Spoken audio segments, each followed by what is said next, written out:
sommes le samedi 3 février 2018. Voici les titres qui vous seront développés. L'agence djiboutienne de développement social a organisé le lancement des travaux d'électrification, un projet financé par la Banque mondiale. Et le Congrès américain publie la note controversée dénonçant les méthodes du FBI. Bonjour et merci de nous accueillir chez vous. Et après la clôture des travaux des ministres des Affaires étrangères de la Ligue arabe au Caire, le chef de la diplomatie djiboutienne, Mahmoud Ali Youssouf, a tenu une conférence de presse en présence du secrétaire général de la Ligue arabe et des ministres jordaniens et palestiniens des Affaires étrangères. Cette réunion était consacrée à la question de Jérusalem, suite à la décision américaine de reconnaître cette ville comme capitale d'Israël et d'y transférer leur ambassade.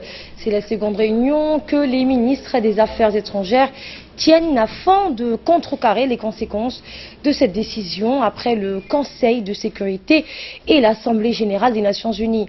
La diplomatie arabe s'active afin de mobiliser le soutien de la communauté internationale afin de discréditer les États-Unis sur sa décision de reconnaître Al-Quds comme capitale d'Israël. Et après le Caire, je vous emmène à Dakar où le ministre de l'Éducation nationale, Moustapha Mohamed Mahmoud, participe à la conférence de financement du partenariat mondial pour l'éducation qui se déroule dans la capitale sénégalaise. Ce sommet, co-présidé par les présidents du Sénégal et de la France, Macky Sall et Emmanuel Macron, vise à lever des fonds de l'ordre de 3,1 milliards de dollars pour la période 2018-2020 afin de financer la mise en œuvre de plans d'éducation dans 67 pays en développement.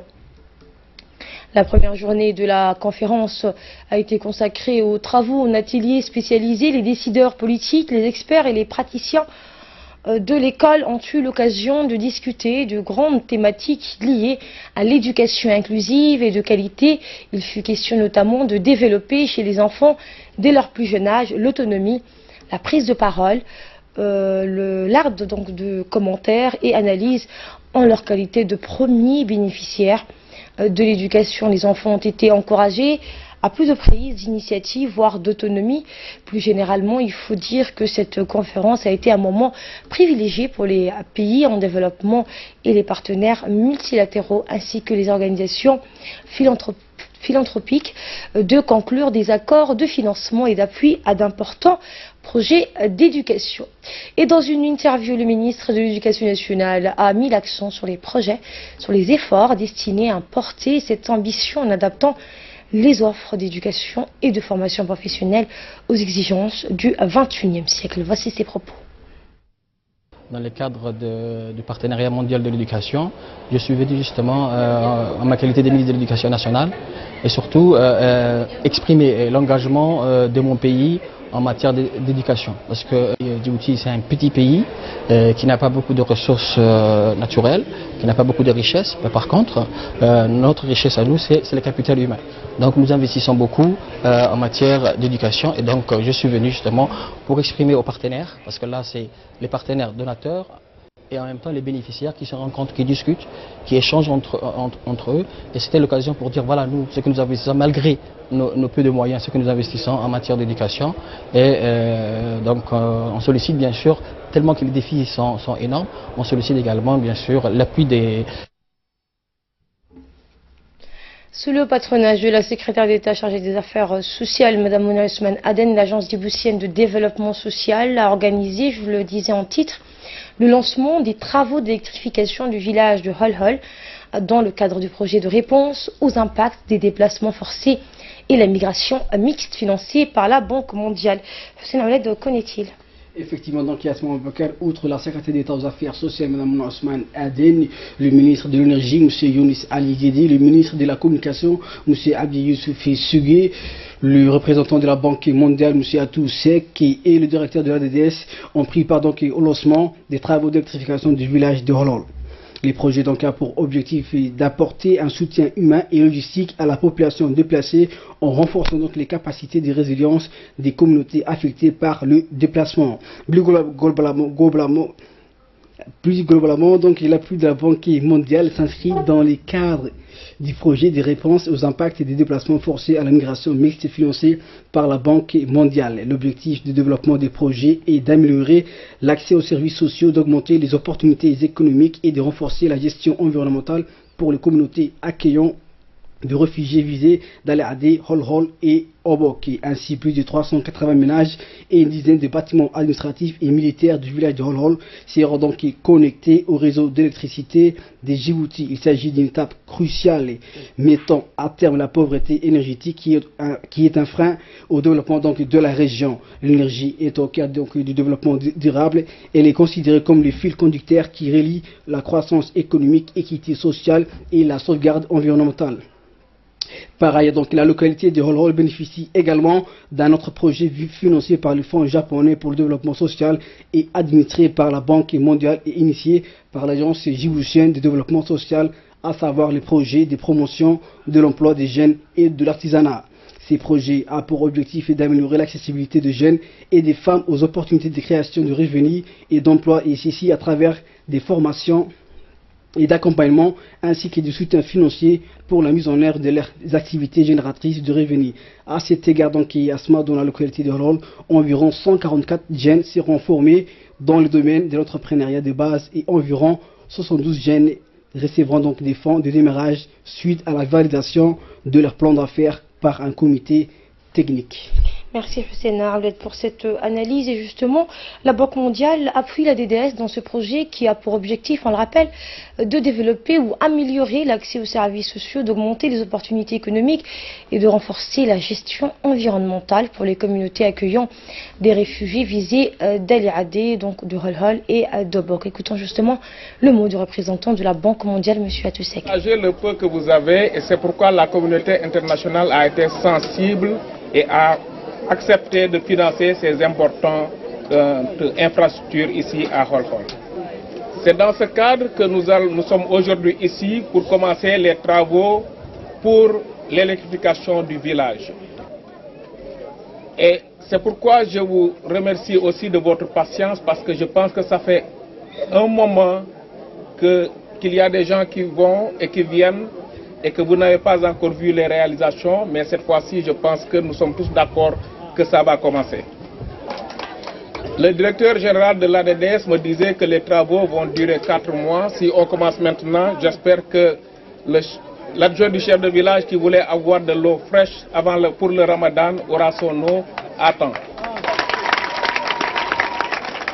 Au-delà de la connexion électrique pour la glace, pour notre doyen, j'espère que cette électricité va permettre aux jeunes, aux femmes d'avoir une vie meilleure, mais aussi d'avoir d'autres activités économiques qui utilisent l'électricité dans le village et qui vont faire générer des revenus.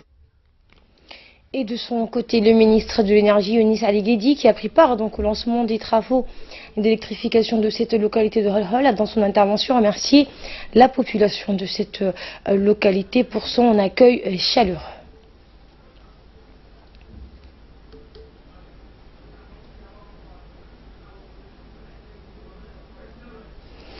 La secrétaire d'État aux Affaires sociales, Mme Mouna Ousmane Adana, a pour sa part affirmé encore ses engagements auprès de la population de Hol. Voici un extrait de son intervention.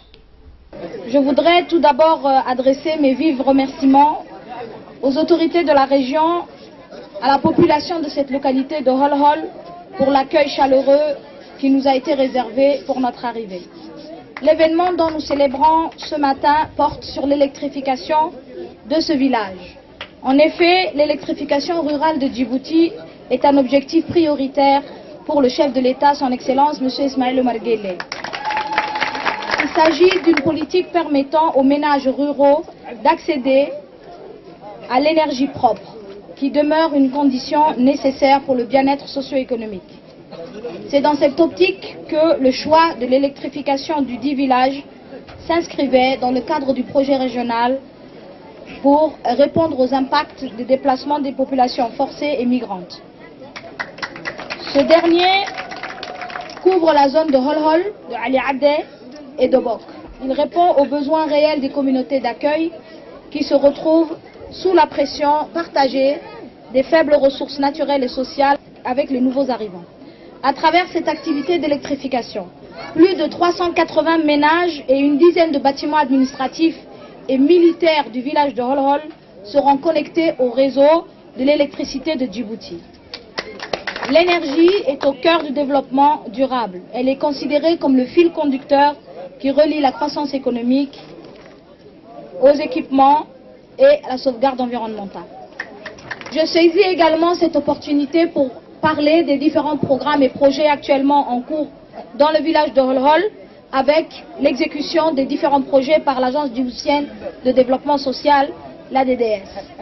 Il s'agit donc de cette électrification, de la réhabilitation et l'extension du centre de santé, les équipements médicaux, la mise en place de 2 forages de 130 mètres profondeur, la réhabilitation du collège, la réhabilitation des locaux communautaires, la rénovation des périmètres existants, les achats pour les matériels existants, pompes et brouettes, et la création de périmètres agricoles d'1 km/hectare chacun. Nous avons mis en place le projet de promotion des jeunes entrepreneurs pour lequel à peu près 15 projets, je pense, ont été lancés la semaine dernière. Et juste après la cérémonie, la délégation s'est rendue par la suite sur le site où sera mis donc en place les poteaux électriques et voir donc ainsi l'état d'avancement de ce méga projet. La délégation a ensuite entrepris une visite guidée à l'intérieur de ce centre médical hospitalier de Holhol pour voir de visu l'état d'avancement de l'électrification de ce centre de santé. Rappelons que le secrétariat d'État chargé des affaires sociales réaffirme encore ses engagements devant cette population de Holhol qui, dans le domaine de prévention de la malnutrition, a été soutenue durant l'année écoulée à travers donc le projet divers projets de sécurité exécutés par l'Agence djiboutienne de développement social qui consiste à renforcer la résilience des ménages, notamment améliorer les pratiques nutritionnelles des femmes enceintes, allaitantes et des enfants participant au programme afin de prévenir la malnutrition à base communautaire et la création d'activités génératrices de revenus.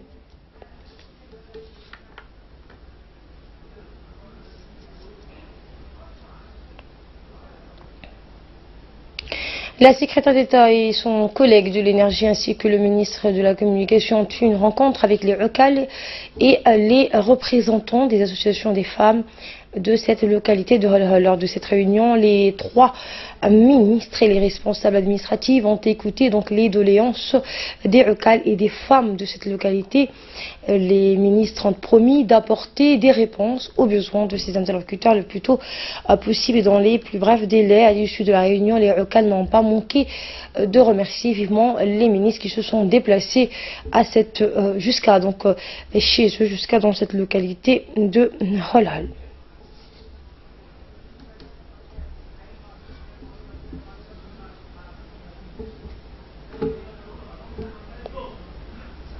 Et dans le reste de l'actualité, le commandant de la garde-côte, le colonel Waïs Omar Borré, a accueilli à la direction générale de la garde-côte 6 à l'Escale une importante délégation conduite par le rear admiral Sean Douane, vice-commandant de la 6e flotte américaine dans le cadre de l'exercice Cutlass Express 2018 qui s'est tenu le 31 janvier dernier. Ce dernier a apprécié le travail louable de la garde-côte et les résultats remarquables de ses missions et a souligné que la garde-côte est une institution importante dans le domaine de la sûreté et de la sécurité maritime régionale. L'invité de marque a également félicité le colonel Waïs Omar Borré pour son travail réalisé dans un laps de temps afin de développer cette institution. Pour sa part, le colonel Waïs Omar Borré a salué les soutiens inestimables rendus à la garde-côte dans le domaine des matériels et des formations en matière de la sécurité et de la sûreté maritime.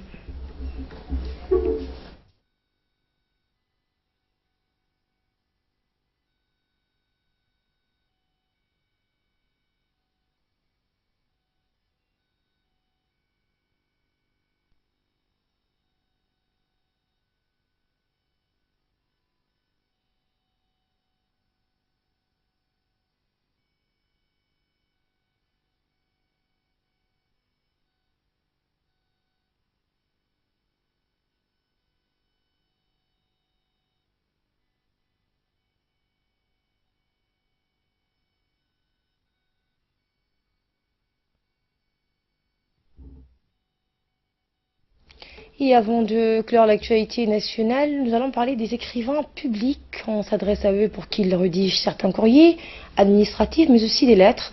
Un écrivain public, c'est une personne libre, indépendante. C'est un bénévole qui se mobilise pour accompagner des personnes en difficulté face à l'écrit ou face à l'administratif. Quel rôle joue l'écrivain public aujourd'hui à l'heure du numérique? Quelle est son origine? Nous avons rencontré 2 d'entre eux. Le métier d'écrivain public, un métier en voie de disparition, on en a fait notre magazine de jour, regardez. Très nombreux à Djibouti, il y a quelques années, les écrivains publics voient de plus en plus leur rang s'éclaircir. Très nombreux à Djibouti, il y a quelques années, les écrivains publics voient de plus en plus leur rang s'éclaircir. Et pour cause, ils sont peu sollicités par une clientèle, tournée davantage vers le téléphone portable et l'Internet. Pour se rendre compte de cette réalité, il suffit tout simplement de faire un tour devant le service de l'immigration. L'écrivain public est une personne libre et indépendante, écrit pour et avec autrui tout type de texte à caractère privé, administratif ou professionnel. بريد هورا يعني شقادو عاد بو سocon jirtay imika shaqadii markii la bedelay baasaboorradii oo kaliya ay soo hadheen shaqadii annaga xaggayga way ku yaraatay laakiin haddana waan iska shaqaynaa yoomka waan iska helaawn bariiska firaasku waxa weeye dadku kolkay halkay yimaadaan waxay dhahaan annagu waxaan doonaynaa maxay ahaydeen qaaryagu gacanta iskaga qorqortaan inta badan hadday 200 maalintii timaado annagu hadday masalan 30 qof 40 qof meelahaasaan maalintii damaadayaasheedu qaybsanaa marka dadka intii gacanta ku qoran karaysa gacanta ma iska qorataa intii aan gacanta ku qoran karayna anaga un baa u weyn anaga u sameeyna marka niba waxaan ka helno ma ka qaadnaa qaar hada 300 ka helo qaar 500 ka helo wax yaani dadka agoonta kuwa agoona jiro kooranaya odayga ma shaqeeyo kuwaas oo kale waan iska sameeyna. L'objet du métier d'écrivain public a été de se placer comme le trait d'union entre les individus et les nécessités administratives ou sociales. Aujourd'hui, ce métier, qui est l'un des plus vieux métiers au monde, est en voie de disparition avec l'informatique. Samat Al-Umar, 39 ans, exerce ce métier depuis 15 ans. Cet écrivain public, à l'heure du numérique, nous fait part de la richesse de ce métier. L'écrivain public à Djibouti, c'est un métier noble, mais on peut dire que c'est aussi un métier qui est en plein perdition parce qu'il n'y a pas beaucoup d'écrivains. C'est un métier noble du contexte que c'est un métier vraiment qu'on fait par ambition pour le peuple, pour le bien du peuple, parce que nous sommes un pont entre les citoyens lambda et l'administration publique. Quelle est alors l'origine du métier d'écrivain public? Apparu 4000 ans avant notre ère, en Mésopotamie, avant même l'invention de l'écriture par les Sumériens, c'est un comble. Il s'agit du scribe, qui appartient à la classe des savants et en charge de l'administration des lieux cultes de l'ancienne Égypte. Réalistes, ces 2 écrivains publics reconnaissent cependant que le développement d'Internet, où on peut trouver des cours sur la manière de rédiger une lettre ou demande d'emploi, continuera de faire du mal à leur métier, mais pas au point de l'éradiquer, tant que des expérimentés comme eux seront là pour proposer leur expertise. Et de là, nous passons à ce qui domine l'actualité hors de nos frontières avec Ali Abdullahi. Bonjour Ali. Bonjour Asma. Et à Washington, restreint les transferts d'armes au Soudan du Sud. Eh bien, les États-Unis, Asma, ont décidé de restreindre les transferts d'armes vers le Soudan du Sud en raison de la violence endémique qui ravage ce pays en guerre depuis décembre 2013. Et c'est ce qu'a rapporté le département d'État américain. Elle a évoqué une crise humanitaire dramatique avec 1,5 million de personnes menacées par la famine et déploré la mort d'au moins 95 travailleurs humanitaires depuis le début du conflit. Le département d'État donc appliquera désormais une politique de refus, avec des exceptions limitées et d'export de produits et de services de défense au Soudan du Sud. incluant toutes les parties impliquées dans le conflit. En novembre, donc, les États-Unis avaient menacé le gouvernement sud-soudanais de mesures de rétorsion peu après un déplacement de l'ambassadrice américaine auprès des Nations Unies, Nikki Haley, le mois précédent pour sermonner le président Salva Kiir. Le département d'État a indiqué a appelé les voisins du Soudan du Sud et d'autres pays à prendre des mesures similaires et encourager l'Union africaine et l'organisation régionale de l'IGA, dont le Djibouti fait partie, à envisager des sanctions contre ceux qui sapent les efforts de paix dans ce pays. Et le Congrès américain publie la note controversée dénonçant les méthodes du FBI.